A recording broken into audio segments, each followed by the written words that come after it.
සියලු දෙනාටම සුබ දවසක් කියලා ප්‍රාර්ථනා කරනවා. ඒත් එක්කම සාදරයෙන් පිළිගන්නවා මටත් රස්සාවක් YouTube නාලිකාවට. ඉතින් අද සුබ පණිවිඩයක් තියෙනවා 2025 ජූලි මාසයේදී පැවැත්වුණ විභාගයක් දේශීය ආදායම් සේවා නිලධාරී තරඟ විභාගය පැවැත්වුණා. ඉතින් මේකේ ප්‍රතිඵල නුදුරේදීම නිකුත් කරන බවට ආරංචි මාර්ගයක් තියෙනවා. ඉතින් හෙට අනිද්දාම මේකේ රිසල්ට් එක ගත්තේ. ඉතින් දේශීය ආදායම් සේවා එක්සෑම් එක ලියපු කට්ටියට සුබ පණිවිඩයක් කියලා මේක හිතනවා. ඒත් එක්කම අලුතෙන්ම ගැසට් එකක් නිකුත් වෙලා තියෙනවා. රාජ්‍ය පරිපාලන පළාත් සභා සහ පළාත් පාලන අමාත්‍යාංශයේ ග්‍රාම නිලධාරීවරුන් බඳවා ගැනීම සඳහා ගැසට් එකක් නිකුත් කරලා තියෙනවා. ඉතින් ග්‍රාම නිලධාරී එක්සෑම් එක ලියන්න බලාපොරොත්තුෙන් හිටිය කට්ටියට මේක සුබ පණිවිඩයක් වෙයි කියලා හිතනවා. ඉතින් මේකේ අයදුම්පත් නිකුත් කිරීමේ අවසාන දිනයේ විදිහට තියෙන්නේ 2025 දෙසැම්බර් මාසයේදී. හොඳයි අපි බලමු මේ ගැසට් එකේ මොනවද වැඩිදුරටත් ප්‍රකාශ කරලා තියෙන්නේ කියලා. හොඳයි මේ ගැසට් එක නිකුත් කරලා තියෙන්නේ 2025 10 වෙනි මාසයේ 24 වෙනිදා. මේ ගැසට් එකේ මුලින්ම කියලා තියෙනවා කාන්තා සහ පිරිමි පුද්ගලයන් සඳහා සුදුසුකම් ලත් අය සඳහා මේ එක්සෑම් එක 2025 දෙසැම්බර් මාසයේදී පැවැත්වීමට සැලසුම් කරලා තියෙනවා කියලා. මෙතනදී අයදුම්කරුවන්ට තමයි ස්ථීර පදිංචි වෙලා ඉන්න ප්‍රාදේශීය ලේකම් කාර්යාලවල තියෙන ඩිවිෂන් වලට ඇප්ලයි කරන්න හැකියාවක් තියෙනවා. ඉතින් මේකේ ෂෙඩියුල් එකක් දීලා තියෙනවා. ෂෙඩියුල් නම්බර් 1 වල ප්‍රාදේශීය ලේකම් කාර්යාල සහ ඒ අදාළ දිස්ත්‍රික්ක සහ පළාත් ගැන වෙනම ෂෙඩියුල් එකක් දීලා තියෙනවා මේ ගැසට් එක යටින්. අයදුම්කරුවන් දැන් තමන්ගේ ඇප්ලිකේෂන් එක අයදුම් පත්‍රය යොමු කරද්දී හරියටම තමන් ඉල්ලන ප්‍රාදේශීය ලේකම් කාර්යාලයේ වසම ඒ අදාළ අංකය නිවැරදිව ඒ අයදුම් පත්‍රයේ සඳහන් කරන්න ඕනේ.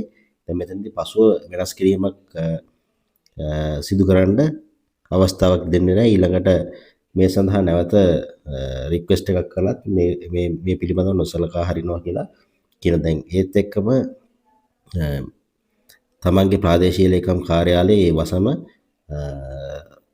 වසමට අදාළ ඉල්ලන වසමට අදාළ නම්බර එක ඇප්ලිකේෂන් එකේ දාලා තිබ්බේ නැත්නම් ඒ ඇප්ලිකේෂන් රිජෙක්ට් කරනවා කියලා මෙතනදී මේ ගැසට් එකේදී සඳහන් කරලා තියෙනවා. එහෙනම් අයදුම්කරුවන් වග බලා ගන්න ඕනේ තමන් ඉල්ලන ප්‍රාදේශීය ලේකම් කාර්යාලයේ අදාළ වසම අදාළ නිවැරදි අංකය ඒක හරියටම දෙතුන් පාරක් චෙක් කරලා බලලා ඒ අදාළ අයදුම් පත්‍රය සඳහන් කරන්න. හොඳයි මේ ගැසට් එකේ ඊළඟට කියලා තියෙනවා එක්සෑම් එක ගැන. ඉතින් එක්සෑම් එක තියෙන මීඩියම් එක මෙතනදී සඳහන් කරලා තියෙනවා. ඉතින් මීඩියම් තුනකින් තියෙනවා සිංහල, දෙමළ සහ ඉංග්‍රීසි භාෂා තුනෙන්ම තියෙනවා. ඉතින් Tamanට පහසු භාෂාවක් තෝරගෙන මේ එක්සෑම් එකට මුහුණ දීමට හැකියාවක් තියෙනවා. මේ ගැසට් එකේ වැඩිදුරටත් සඳහන් කරලා තියෙනවා Taman ඉස්සලාම සඳහන් කරපු භාෂාවෙන් තමයි එක්සෑම් එක ලියන්න අවස්ථාව ලැබෙන්නේ. එතකොට මේ තමන් ඉස්සල්ලාම අයදුම් පත යොමු කිරීමේදී තෝරගත්ත භාෂාව පසුව වෙනස් කිරීමට හැකියාවක් නැහැ කියලා.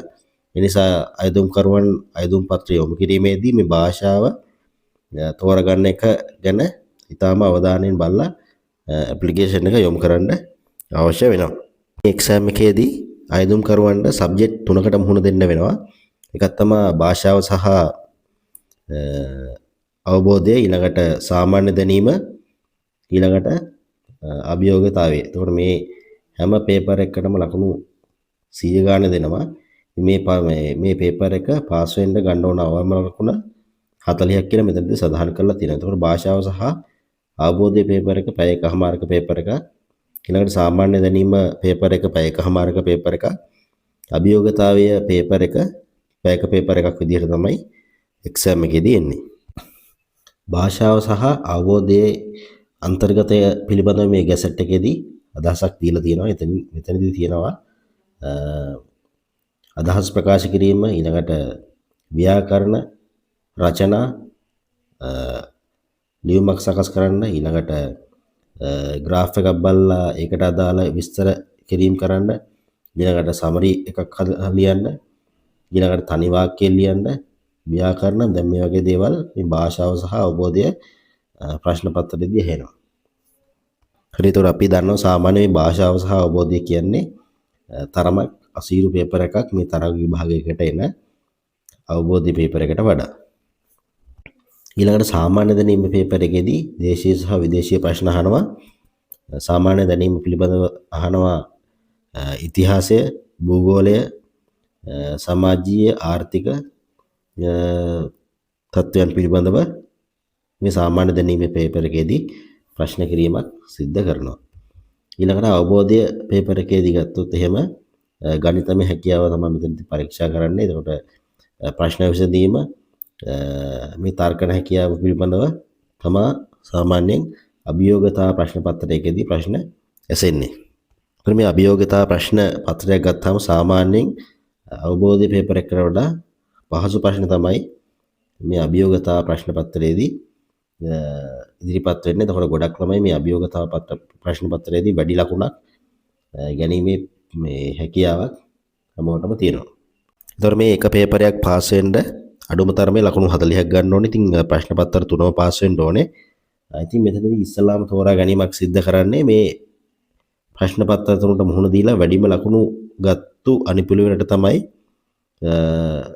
ඉන්ටර්වියු එකකට කැඳවීමක් කරන්නේ. එතකොට මේ එක්සෑම් එකේ වැඩිම ලකුණු ගත්තු පිරිස අදාළ ප්‍රාදේශීය ලේකම් කාර්යාලයේ පවතින පුරප්පාඩුවෙන් දෙගුණයක් ඇගීමේ ඉන්ටර්වියු එකක් සඳහා සම්මුඛ පරීක්ෂණයක් සඳහා කැඳවීමක් සිද්ධ කරනවා. ඊළඟට ඉන්න අනතුරුව මෙතනදී ට්‍රේනින් ප්‍රෝග්‍රෑම් එකක් තියෙනවා කියලා මේ ගැසට් එකේ සඳහන් කරලා තියෙනවා. මේ ලිඛිත විභාගයෙන් පස්සේ කැඳවන අයදුම්කරුවන් සඳහා තවත් සම්මුඛ පරීක්ෂණයක් තියෙනවා. විතර මේ දෙවෙනි සම්මුඛ පරීක්ෂණයේදී ලකුණු ලබා දීමක් සිද්ධ කරනවා. එතකොට දෙවෙනි සම්මුඛ පරීක්ෂණයේදී ලකුණු 50ක් දෙනවා කියලා මෙතනදී සඳහන් කරලා තියෙනවා. ඒ ලකුණු 50 බෙදලා යන්නේ මේ ආකාරයට. නායකත්ව කුසලතා සඳහා ලකුණු 15ක් දෙනවා. ඊළඟට ක්‍රීඩා කුසලතා සඳහා ලකුණු 5ක් දෙනවා. භාෂා හැකියාව සඳහා ලකුණු 10ක් දෙනවා. පරිගණක සාක්ෂරතාවයේ පරිගණක දැනුම සඳහා ලකුණු 10ක් දෙනවා. ඊළඟට මේ සම්මුඛ පරීක්ෂණයේදී දක්වන කුසලතා මත ලකුණු 10ක් දෙනවා. එතකොට මේ විදිහට තමයි ලකුණු 50 සම්මුඛ පරීක්ෂණයේදී හම්බ වෙන්නේ. දැන් මේ විදිහට දෙවෙනි සම්මුඛ පරීක්ෂණය තෝරා ගන්න පිරිස මාස 3ක ට්‍රේනින් ප්‍රෝග්‍රෑම් එකකට යොමු කරනවා ප්‍රාදේශීය ලේකම්තුමාගේ සුපරීක්ෂණය යටතේ. දැන් මෙතනදී 17800ක මාසික දීමනාවක් ලබා දෙනවා. ඒ වගේම 80%ක පැමිණීමක් මේ මාස තුලදී අදාළ අයදුම්කරු තියාගන්න ඕනේ. ඒ වගේම මේ මාස 3 තුලදී නිමාඩු සඳහා හිමිකමක් අයදුම්කරුවන්ට ලැබෙන්නේ නැහැ. දැන් මේ ට්‍රේනින් පීරියඩ් එක අවසානයේදී එක්සෑම් එකක් තියෙනවා. ඒතරදී 50ක ලකුණක් 150ක අඩුම ගානේ මේ එක්සෑම් එකට ලබා ගන්න ඕන කියලා මෙතනදී සඳහන් කරලා තියෙනවා. දැන් මෙතනදී අයදුම්කරුවන්ට සුදුසුකම් 5 අයුරින් දීලා තියෙනවා. එතකොට Taman අයදුම් කරන්න අපේක්ෂිත ප්‍රාදේශීය ලේකම් කාර්යාලය අදාළ වසම් තුල අවුරුදු 3ක කාලයක් අඛණ්ඩව රැඳී ඉන්න ඕනේ. ඒත් එක්කම මෙතනදී දීලා තියෙන වයස් පරාසය තමයි අවුරුදු 21ත් 35ත් අතර වයස් සීමාවල පසු වෙන පුද්ගලයන්ට මේ සඳහා අයදුම් කිරීමේ හැකියාවක් තියෙනවා. ඒ කියන්නේ 2004 11 වෙනි මාසේ 24 සහ 1990 11 වෙනි මාසේ 24 අතර තියෙන කාල පරිච්ඡේදයේ ඉපදුණු පුද්ගලයන් තමයි මේ සඳහා අයදුම් කිරීමේ හැකියාවක් තියෙන්නේ. හොඳයි, මේ ග්‍රාම නිලධාරී විභාගය සඳහා අයදුම් කිරීමට අධ්‍යාපන සුදුසුකම් විදිහට දක්වලා තියෙන්නේ එක් වතාවකදී සබ්ජෙක්ට් 6ක් සමත් වෙලා තියෙන්න ඕනේ. ඒ කියන්නේ විෂයන් 6ක් සමත් වෙලා තියෙන්න ඕනේ. සම්මාන සාමාර්ථ 4ක් ඇතිව. ඒ කියන්නේ C4ක් ඇතිව විෂයන් 6ක් සමත් වෙලා තියෙන්න ඕනේ. එතකොට මේ C4 ඇතුළත තමන්ගේ මව් භාෂාව ඒ කියන්නේ සිංහල හරි එහෙම නැත්නම් දෙමළ හරි විෂයන් සමත් වෙලා තියෙන්න ඕනේ. ඊට අමතරව ගණිතය සඳහා C සාමර්ථ්‍යයක් මෙතනදී ඉල්ලලා තියෙනවා. දැන් මීට අමතරව උසස් පෙළ විභාගයක් සමත් වෙලා තියෙන්න ඕනේ. මේ උසස් පෙළ විභාගයේදී සාමාන්‍ය පොදු පරීක්ෂණය සහ ඉංග්‍රීසි සමත් වීම අවශ්‍ය වන්නේ නැහැ. අනිත් සබ්ජෙක්ට් තුන පාස් වෙලා තියෙන්න ඕන.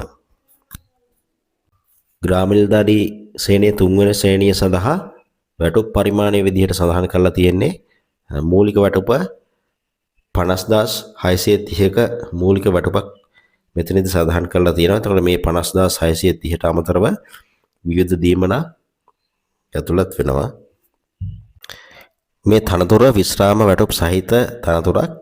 දැන් මෙතනදී පළමු පත්වීමේ තියෙන ප්‍රාදේශීය ලේකම් කාර්යාලය අදාළ වසම තුල අවුරුදු 3ක් රැඳී ඉන්න ඕන කියලා ගැසට් එකේ සඳහනක් කරලා තියෙනවා. මේ තනතුර සඳහා අයදුම් කරන්න තියෙන අවසාන දවස විදිහට සඳහන් කරලා තියෙන්නේ 2025 නොවැම්බර් 24 වෙනිදා. එතකොට www.donest.lk කියන වෙබ්සයිට් එකට ගිහිල්ලා මාර්ගගතව මේ සඳහා අයදුම් පත්‍රය යොමු කිරීමට හැකියාවක් තියෙනවා.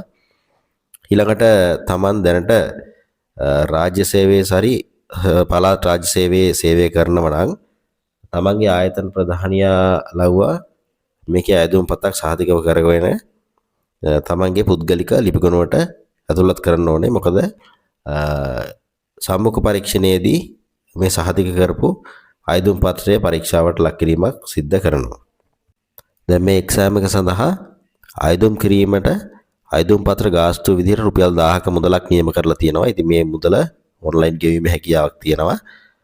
එතකොට මෙතනදී දැනට නිකුත් කරලා තියෙන්නේ ඉංග්‍රීසි ගැසට් එක විතරයි. සිංහල ගැසට් එකත් නුදුරේදීම නිකුත් වෙයි.